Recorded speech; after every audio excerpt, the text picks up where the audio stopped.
منافقین نے نا مسجد قباء کے پاس ایک نئی مسجد بنا لی تھی، مسجد درار، اور نبی پاک صلی اللہ علیہ وسلم کی بارگاہ میں حاضر ہو کے عرض کرنے لگے یا رسول اللہ صلی اللہ علیہ وسلم تشریف لائیں اور ہماری مسجد کا افتتاح کر دیں۔ اصل میں ابو عامر ایک راہب تھا، وہ مدینہ منورہ کا منافق تھا، یہاں سے بھاگ کے مکے گیا، پھر اس نے جا کے ایک اور بادشاہ کے پاس پناہ لے لی، تو وہاں سے اس نے باقاعدہ خط لکھا مکے کے منافقین کو کہ اگر تم مسلمانوں کا کافر بن کے مقابلہ کرو گے تو تم نہیں کر سکتے، تم منافق بن کے مقابلہ کرو۔ انہوں نے مسجد بنائی، اور نبی کریم علیہ السلام جب تبوک کے سفر کے لیے جا رہے تھے تو آ کے عرض کرنے لگے حضور ایک دفعہ نماز پڑھ کے مسجد کا افتتاح کر دیں۔ تو حضور نے فرمایا میں واپس آؤں گا تمہیں بتاؤں گا کیا کرنا ہے۔ حضور واپس آئے تو پھر حاضر ہوئے، حضور افتتاح کر دیں، تو حضور نے فرمایا کرتے ہیں تمہاری مسجد کا افتتاح۔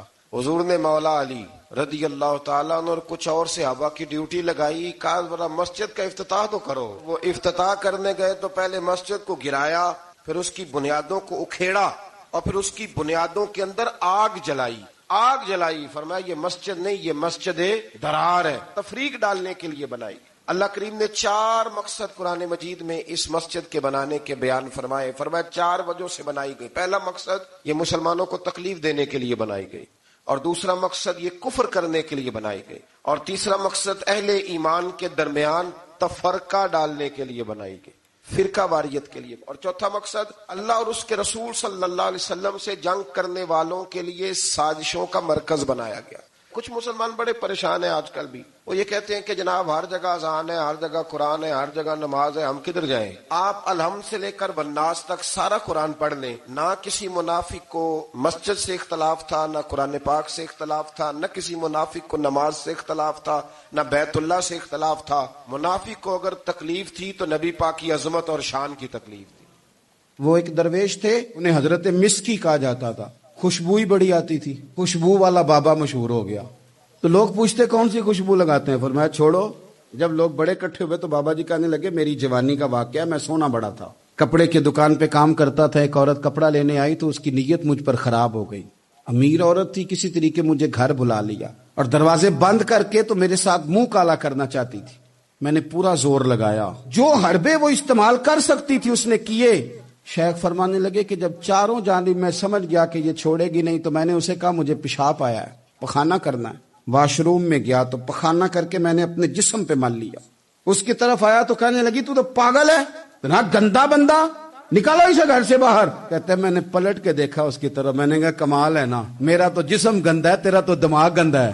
آپ فرمانے لگے مسلمان نوجوانوں، میں وہاں سے نکل آیا پاگل بن کے، گند مل کے، اور جب میں آیا کہتے ہیں غسل کیا، گھر گیا، شکر ادا کیا، اللہ تیرا شکر ہے۔ رات کو میں سویا تو خواب میں حضرت یوسف علیہ السلام کی زیارت ہوئی۔ مجھے فرمانے لگے تو نے مصطفیٰ کریم کا امتی ہو کے وہ کام کیا ہے جو میں نے نبی ہو کے کیا تھا۔ فرماتے ہیں سینے سے لگایا، میرے جسم پہ ہاتھ پھیرا، لوگوں قسم اللہ کی میں نے کبھی خوشبو نہیں لگائی، پر جدھر جدھر جاتا ہوں میرے وجود سے خوشبو ہی آتی جاتی۔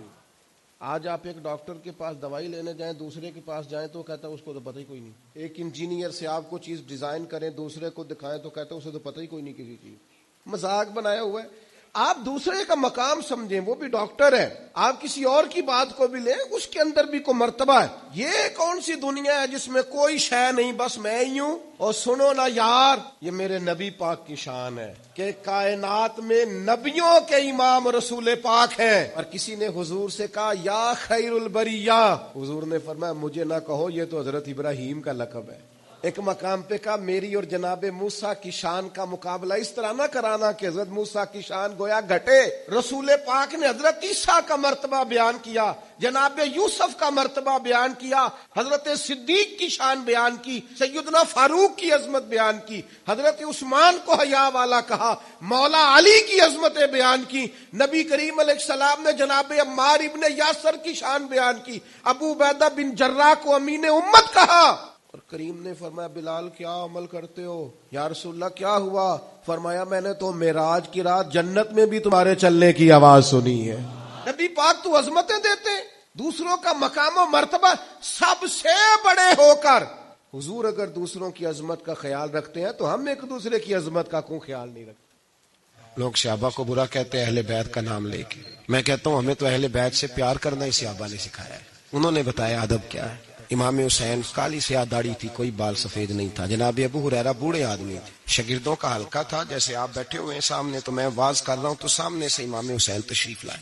آپ ایک جگہ بیٹھ کے حدیثیں بیان کر رہے تھے. امام حسین آئے تو تازی تازی بارش ہوئی تھی مدینے میں. چھوٹے چھوٹے حوض پانی کے بنے ہوئے تھے، چھوٹے چھوٹے جو گہری جگہ ہوتی ہے نا، پانی بھر جاتا ہے. تو حضرت امام حسین جیسے ہی زمین پہ پیر رکھا تو پانی کے حوض میں آپ کا پیر چلا گیا، کیچڑ لگ گئی. حضرت ابو ہریرہ دیکھ رہے تھے، وہ اٹھے، دوڑے گئے اور پھر جا کے اپنے سر سے پگڑی کھولی اور پھر امام حسین کا پیر جیسے ہی صاف کیا تو امام حسین نے پیچھے کیا، کہا حضور آپ بوڑھے ہیں، میں جوان ہوں، آپ میرے لیے عزت کے قابل ہیں، میرے نانا جان کے آپ غلام ہیں، یہ آپ کیا کر رہے ہیں؟ سیدنا ابو ہریرہ رضی اللہ تعالیٰ انہوں نے پیر چھوڑا نہیں، زور سے پکڑ لیا، رونے لگے، کہنے لگے حسین تجھے نہیں دیکھ رہا، میں تو محمد عربی کی نسبت کو دیکھ رہا.